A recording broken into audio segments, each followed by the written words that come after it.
kambing dan hewan kurban ini berasal dari jajaran ASN Pemkot Jambi, Perumda Tirta Mayang, Bank Jambi, dan juga Kementerian Agama Kota Jambi. Ya, dan juga untuk berbincang nih mengenai Idul Adha tanpa plastik dan ramah lingkungan, ini juga sudah terhubung dengan narasumber Lulu Nailufas selaku penggerak Savio Ranger dan tim inisiator gerakan sedekah wadah kurban. Selamat pagi Teh Lulu, Sampurasun. Selamat pagi, Ampes. Alhamdulillah. Sebelumnya terima kasih Teh Lulu sudah bersedia bergabung di Sampurasun. Iya, sama-sama, senang sekali bisa menyapa warga Jawa Barat. Iya, ini Teh Lulu di mana nih posisinya? Yang jelas saya bukan di Salman, tapi saya pakai background saya ini pakai background Masjid Salman ITB, salah satu masjid kampus tertua dan pertama di Indonesia, yang juga menjadi salah satu corong untuk gerakan yang kami inisiasi tahun ini, yaitu gerakan sedekah wadah kurban pakai aja yang ada untuk mendorong pola konsumsi yang bijak dan juga bertanggung jawab dengan sisa konsumsinya. Wah, Keren sekali, luar biasa. Semangatnya terasa sekali sampai sini ya, jiwa muda terus juga berbagi kepada sesama baik. Dan mungkin boleh langsung saja Teh Lulu untuk dijelaskan ini bagaimana kita dapat menggantikan kantong plastik dalam pembagian daging kurban pada Idul Adha agar lebih ramah lingkungan lagi. Seperti apa Teh Lulu? Ya betul, jadi Akang Teteh gitu di Jawa Barat dan dimanapun Akang Teteh sekarang menyaksikan bahwa sebenarnya tantangan kita menghadapi Idul Adha setiap tahun ini lahir dari kurang lebihnya 1,7 juta ekor hewan kurban yang akan disembelih. Yang ini kalau kita hitung-hitung ini bisa memproyeksikan sekitar 119 juta paket daging kurban yang akan dibagikan ke masyarakat. Bayangkan kalau 119 juta paket ini semuanya menggunakan plastik sekali pakai, berarti itu semua akan berpotensi menjadi sampah. Kemudian yang kedua, kalaulah ternyata menggunakan bahan yang itu disebut ramah lingkungan seperti bahan-bahan dari alam, yang itu juga daun ataupun misalnya besek, kalau ternyata warga itu tidak juga diedukasi dengan bagaimana nih gitu ya ketika wadah-wadah itu selesai digunakan, kalau ternyata dibuangnya dalam keadaan tercampur, maka sama saja gitu. Yang disebut sebagai ramah lingkungan itu pada akhirnya tidak bisa dikembalikan lagi ke alam karena warga tidak tahu bahwa yang namanya organik itu harus diolah dengan cara yang juga sebenarnya mudah untuk dilakukan oleh masyarakat. Nah, kami di Masjid Salman bersama para relawan dari Savio Rangers, kami akhirnya mengajak, mendorong untuk menggunakan saja yang ada, yaitu gerakan pakai aja yang ada, yaitu untuk mendorong warga-warga yang di rumahnya punya wadah, mau itu wadah plastik, wadah-wadah misting yang sesuai dengan kriteria yang kami sampaikan dengan syarat-syarat yang juga kami sebutkan, ataupun juga misalnya besek, karena sebenarnya besek itu dia tidak mudah terurai karena dia itu berbahan keras sehingga juga butuh waktu yang cukup lama dan itu bisa digunakan berkali-kali ketika warga juga paham bagaimana sih ketika memang besek ini sudah selesai digunakan dan ingin bisa digunakan kembali. Maka akhirnya kami mengajak warga-warga yang punya wadah-wadah tumpuk nih rumahnya dalam kondisi bersih dan juga kering, masih layak pakai, yuk dikumpulin ke Masjid Salman ITB sehingga bisa kami gunakan di Masjid Salman atau masjid-masjid lain yang juga membutuhkan di Kota Bandung sekiranya kayak gitu. Itu sih gagasan utamanya, karena bagaimanapun juga plastik itu juga mengeruk sumber daya alam kita gitu ya. Ada pertambangan untuk akhirnya memperoleh material-material plastik. Buatnya saja itu sudah merusak lingkungan gitu ya, banyak yang kita korbankan.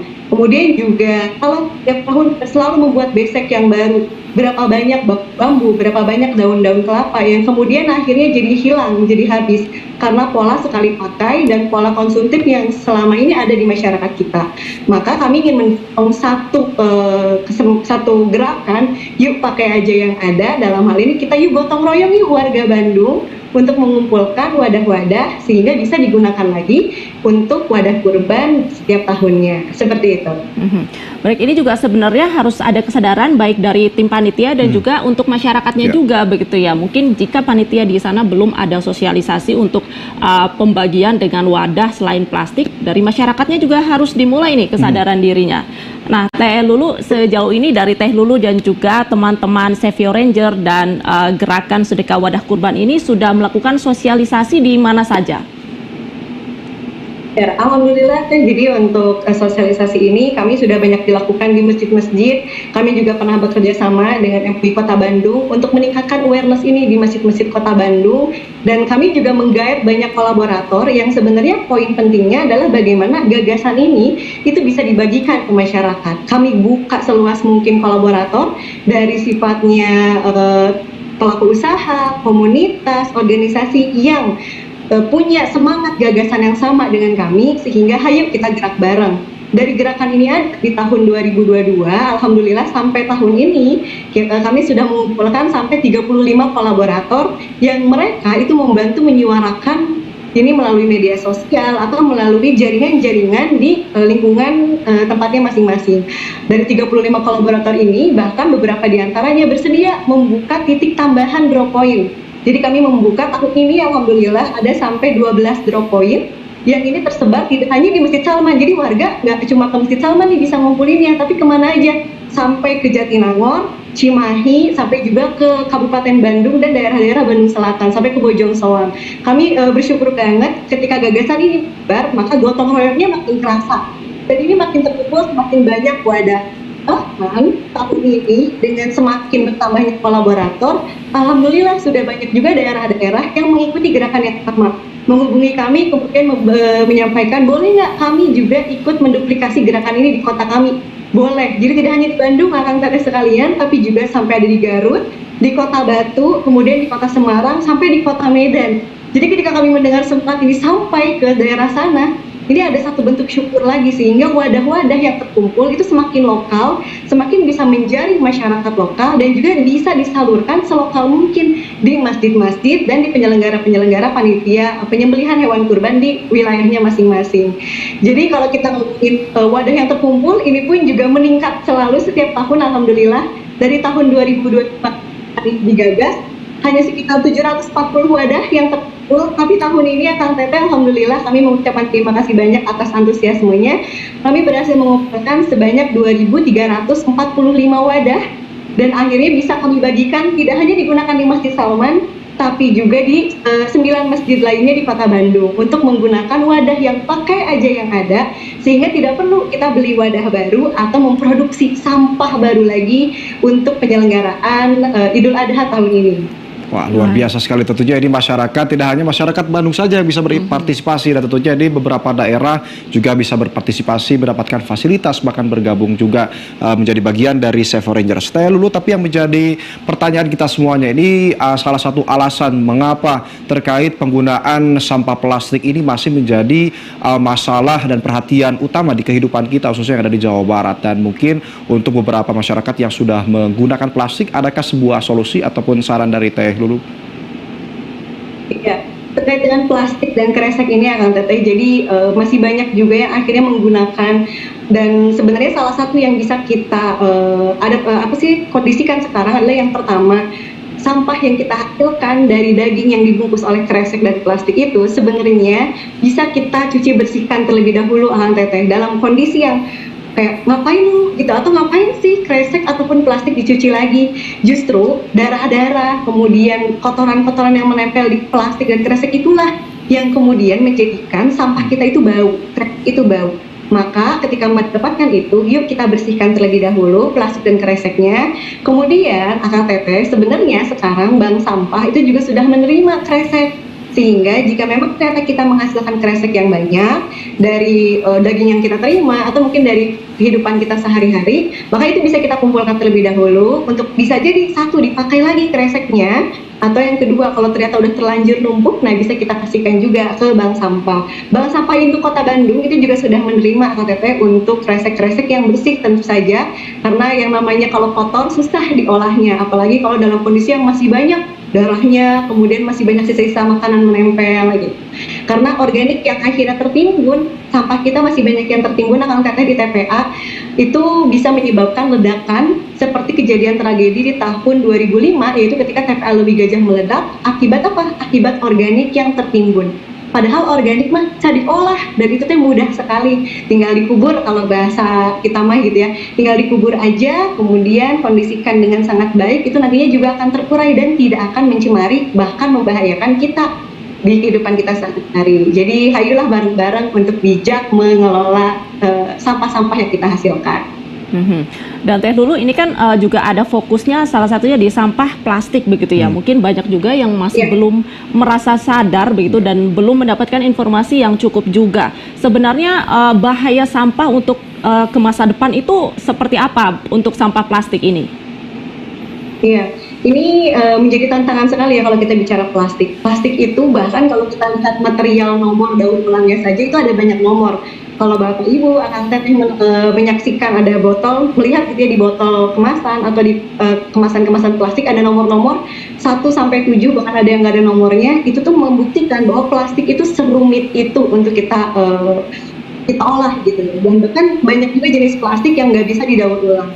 Bahaya selanjutnya dari plastik itu adalah ketika plastik itu justru terurai menjadi mikroplastik yang bahkan bisa membahayakan kita. Karena apa? Karena dia bisa masuk ke dalam tubuh kita melalui apa? Melalui makanan kita, kemudian melalui minuman-minuman yang kita minum gitu ya. Ketika tercampur dengan plastik dan mikroplastik yang terkandung di dalamnya, itu bisa membahayakan badan kita gitu. Banyak sekali penelitian sudah membuktikan gitu ya, bagaimana mikroplastik itu sekarang sudah ditemukan di darah manusia, yang itu juga justru membahayakan karena bagaimanapun juga itu benda asing, sehingga itu tidak bisa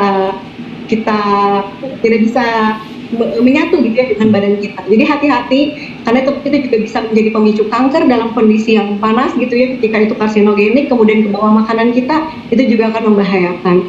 Jadi sebisa mungkin kalau ternyata kita bisa satu menolak penggunaan sekali pakai, itu akan lebih baik. Kedua, ketika ternyata sudah ada, yuk kita gunakan, jangan serta-merta digunakan terus sekali pakai buang begitu saja tercampur, tapi pilah sampah kita karena beberapa plastik itu masih bisa didaur ulang.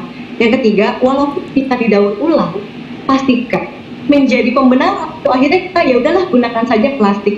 Karena gimana pun juga yang namanya plastik itu dihadirkan untuk mengurangi penggunaan kita terhadap alam. Tapi kalau kita sekali pakai, bahkan bukan lagi menyelamatkan alam, sekarang malah membahayakan hanya alam, tapi kita sebagai penggunanya, karena justru membahayakan kesehatan depan seperti itu. Baik, wah ternyata mengerikan sekali dampak buruk dari penggunaan plastik ini Teh Lulu. Dan ini yang menjadi pertanyaan kita semua juga nih Teh Lulu, apakah ada sebuah regulasi ataupun pedoman bagi para masyarakat untuk penggunaan plastik dalam pembagian hewan kurban di Jawa Barat khususnya Teh Lulu?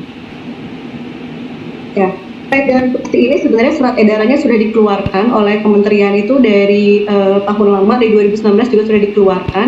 Jadi Bapak Ibu juga bisa search gitu ya bagaimana Idul Adha tanpa sampah plastik. Jadi tahun 2023 juga alhamdulillah gerakan sedekah wadah kurban itu juga sudah masuk ke dokumennya Kementerian Lingkungan Hidup dan Kehutanan terkait dengan bagaimana dampak positif pelaksanaan Idul Adha tanpa sampah plastik yang mendorong gerakan di masyarakat sehingga bisa bahu-membahu untuk lebih ramah lingkungan dalam pelaksanaan penyembelihan hewan kurban seperti itu. Jadi dokumen KLHK-nya sudah ada, sudah direplikasi juga ke banyak surat-surat edaran, hingga juga di beberapa pemerintah itu juga sudah ada edaran-edarannya dari Pemda-Pemda di Jawa Barat dan juga di Kota Bandung.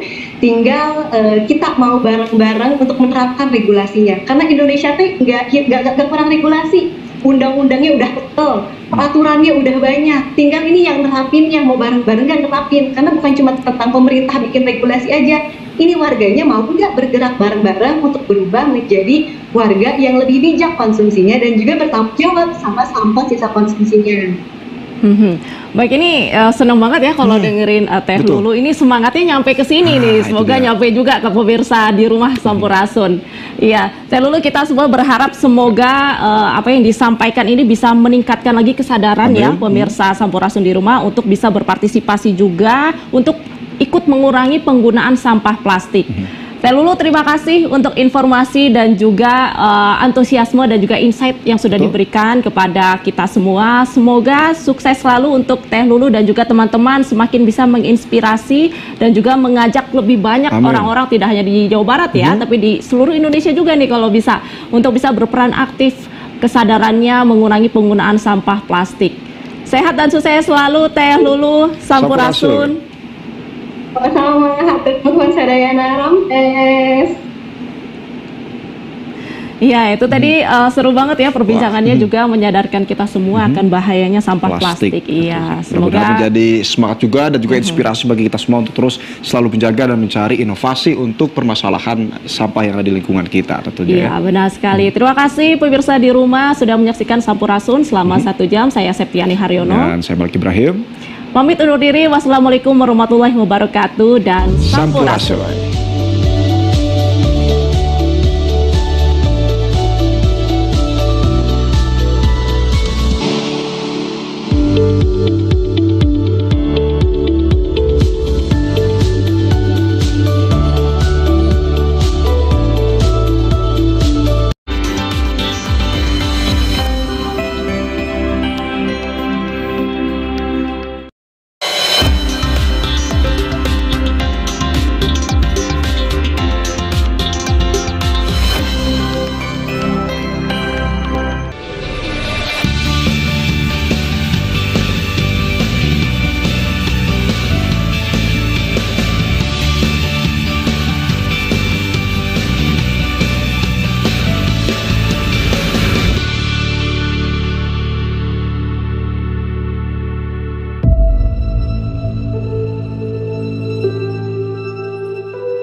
Di kehidupan kita ini kita tidak akan terlepas dari tekstil, jadi dia akan selalu ada.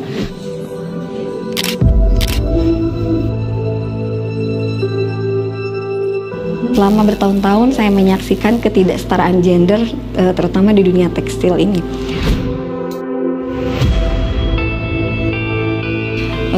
Hal inilah yang menjadi inspirasi bagi kami untuk membuat suatu gerakan kecil. Di sini saya tidak hanya sekedar menghitung angka, tapi di sini saya menjadi katalisator.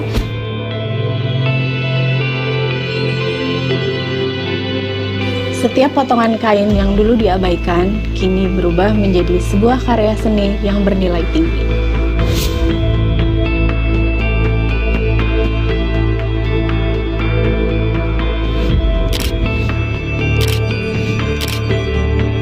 Dan busana ini adalah kami yang mengangkat nilai-nilai keberanian, ketekunan, dan keadilan yang menjadi ciri khas perjuangan Kartini dahulu.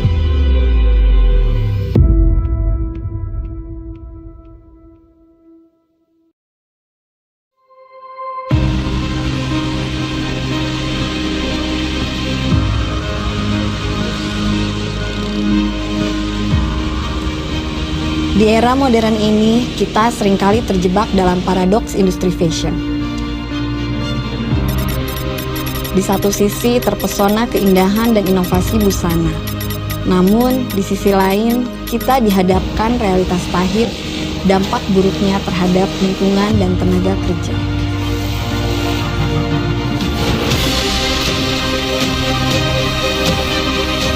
Namun, di tengah-tengah tantangan ini, kami memutuskan menjadi pionir perubahan. Bukan hanya mendefinisikan konsep kecantikan, tetapi juga menciptakan solusi inovatif untuk masalah-masalah lingkungan dan tenaga kerja.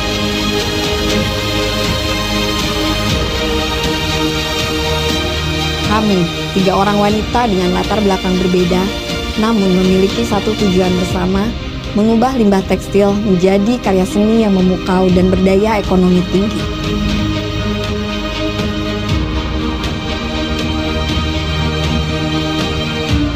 Rasti seorang desainer berbakat dengan hasrat menciptakan keindahan dari limbah tekstil.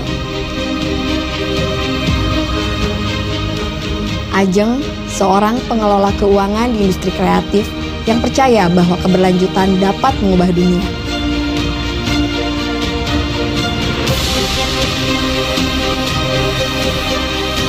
Dan saya, Ratih, bukan seorang aktivis perempuan, namun bertekad memberdayakan perempuan melalui seni.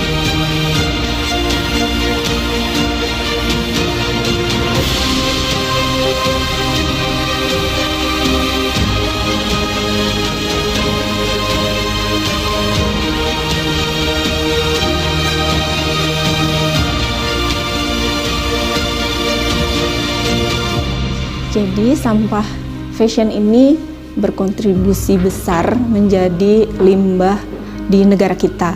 Nah, dari situ kita mencari solusi untuk bisa mengurangi limbah tersebut sehingga bisa menjadi produk yang lebih bermanfaat dan bernilai ekonomis.